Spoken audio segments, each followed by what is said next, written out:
ये गोपाल राव जी का ही है ना गेस्ट हाउस? आप लोग बाहर चलिए, जब आगे ऊपर तो पूछ लें उसके बाद आइए। ये डॉक्टर अनिल मिश्रा का आवास है, हम आपको इधर से भी दिखाएंगे। इनके आवास पर अभी कोई मौजूद नहीं है। आज वो हवाई जहाज की यात्रा कर रहे हैं, लग्जरी गाड़ी से चल रहे हैं, ये क्या है? इस खुद ही अपने आप में दर्शाता है कि इन्होंने फ्रॉड किया है। या देखिए कुछ भैंस बंधे हैं और कुछ ये गोबर का ये गोबर रखा हुआ है और इसी यहीं से 10 से 15 लाख रुपए कैश की बरामदगी की जो बातें हैं वो सामने आ रही हैं। सब बदनाम कर रहे हैं, ऐसा कुछ भी नहीं। अयोध्या के राम मंदिर में कितनी दान चोरी हुई? करोड़, 2 करोड़ या 200 करोड़?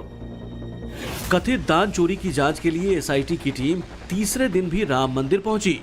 अब तक 100 से ज्यादा लोगों से पूछताछ हुई, सैकड़ों सीसीटीवी कैमरे खंगाले गए, लेकिन कथित दान चोरी के आरोपों के बीच जिन बड़े नामों की चर्चा हो रही है, पहले वो जानिए।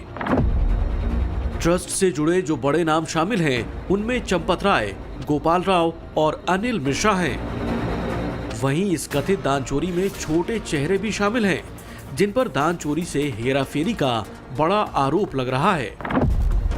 इसमें टिन्नू यादव, केडी तिवारी, सोमेश आनंद, लवकुश मिश्रा, मनीष यादव, राजेश पाठक और अनुकल्प मिश्रा का नाम शामिल है।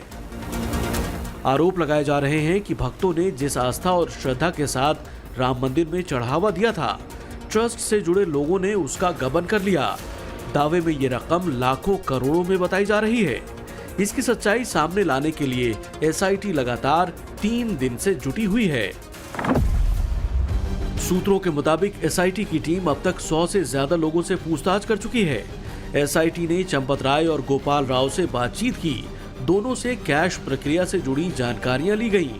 ट्रस्ट के कैश से जुड़े दस्तावेज और सीसीटीवी फुटेज भी कब्जे में लिए गए। टाइम्स नाउ नवभारत लगातार आपको अपडेट कर रहा है कि एसआईटी की टीम किन लोगों से पूछताछ कर रही है, कब और कैसे जांच कहां तक पहुंची है।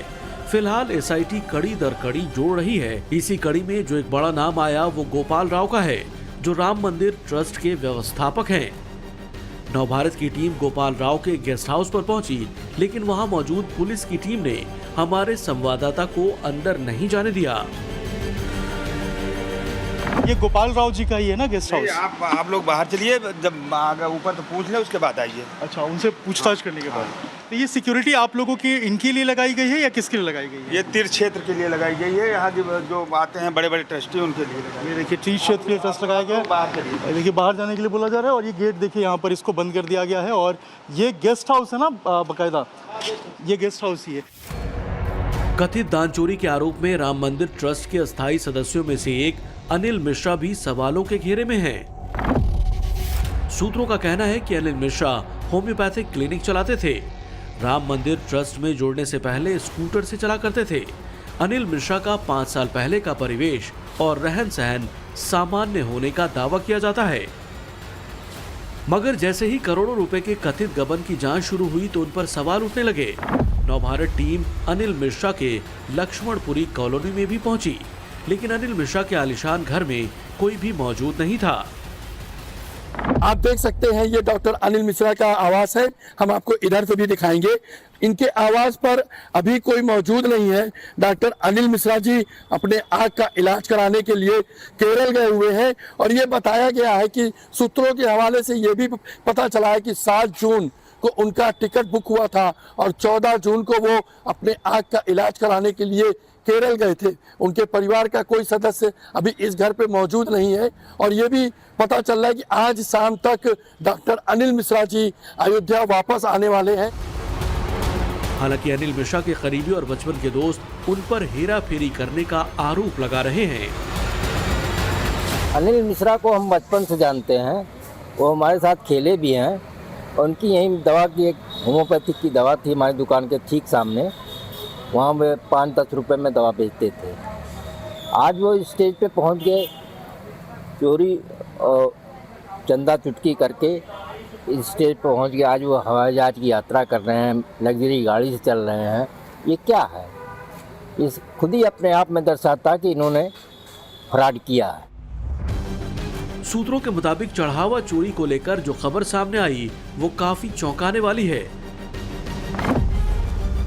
सूत्रों के मुताबिक 5 जून को ही चढ़ावा चोरी की जानकारी दी गई थी। इसके बाद पदाधिकारियों ने मंदिर परिसर में मौजूद यात्री सुविधा केंद्र का औचक निरीक्षण किया। कैश का काम देख रहे लोगों की तलाशी ली गई। तलाशी में उनके पास से कैश बरामद हुआ। यात्री सुविधा केंद्र के बाथरूम से भी कुछ कैश बरामद हुआ। मामला राम मंदिर का था, इसलिए बदनामी के डर से ट्रस्ट ने इस मामले में इन लोगों के खिलाफ कोई शिकायत दर्ज नहीं की।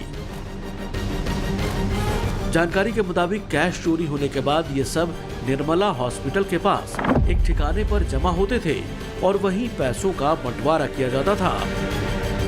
अब जो कर्मचारी इस काम में लगे पड़े थे, जो चोरी की रकम थी वो कैसे बढ़ती थी, उसकी भी एक पूरा सिस्टम बनाया हुआ था। राम मंदिर से जो रकम आती थी, जिसमें राजेश पाठक जिन पर आरोप लग रहे हैं, अनुकल्प, लवकेश, केडी तिवारी, टिन्नू यादव, ये कुछ ऐसे चेहरे हैं, मनीष यादव ऐसे चेहरे हैं जो इस पूरी प्रक्रिया में संदिग्ध हैं। जो जानकारी सूत्रों के हिसाब से मिल पाई है, निर्मला हॉस्पिटल के सामने ये इलाका है और इस इलाके में ये जो घर बने हैं, इसमें से किसी एक घर में ये सभी लोग इकट्ठे हुआ करते थे और यहीं पर जो चोरी किया हुआ धन है उसकी बंदरबांट हुआ करती थी, उसका बंटवारा हुआ करता था। ये सेफ जोन बना रखा था।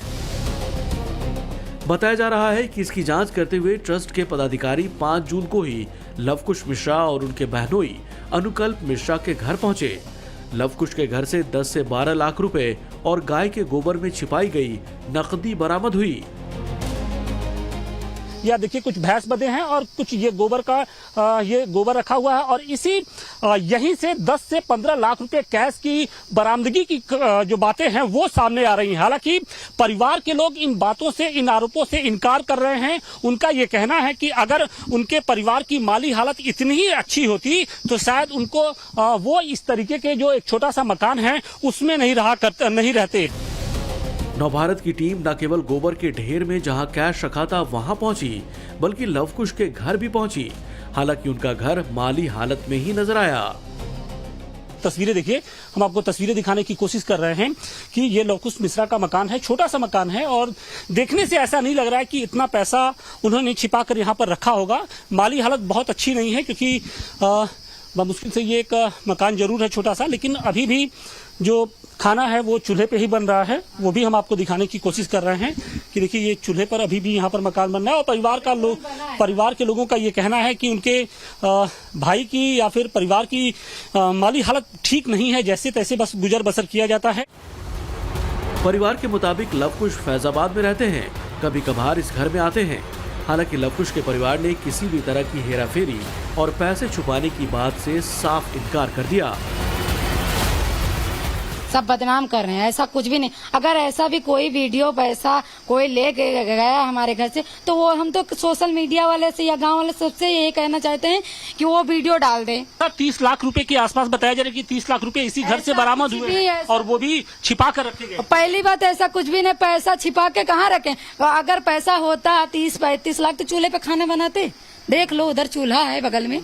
30-40 लाख रुपया होता तो ऐसा बदनाम करने को तो कोई झूठा बदनाम कर देगा इज्जतदार आदमी को। आपको लगता है कि जो लोग भी इस मामले में आरोपी हैं उनके खिलाफ कड़ी कार्रवाई होनी चाहिए? हाँ होनी चाहिए, क्यों नहीं होनी चाहिए भगवान। उसमें आपका भाई शामिल होता है तो सब जो शामिल है सबको आरोपी को बदनाम। जो आरोप राम मंदिर में चंदा चोरी को लेकर लग रहे हैं, वैसे ही आरोप मथुरा कृष्ण जन्मभूमि ट्रस्ट में भी लगाए जा रहे हैं।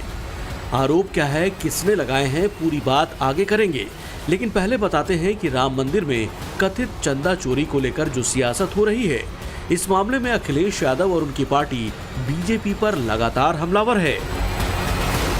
भाजपा का धर्म का मतलब धन है। सीसीटीवी फुटेज नदारद हैं, गायब हैं, खो गए हैं और सीसीटीवी से, क्योंकि सीसीटीवी से सीसी का राज खुल जाएगा। सीसीटीवी के फुटेज इसलिए नदारद हैं कि सीसीटीवी से सीसी का राज खुल जाएगा। सीसी का मतलब तो जानते होंगे आप,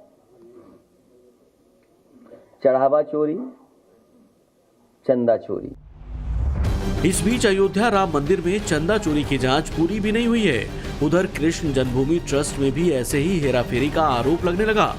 ये आरोप लगाया है कृष्ण जन्मभूमि शाही ईदगाह विवाद के पक्षकार दिनेश फलहारी ने।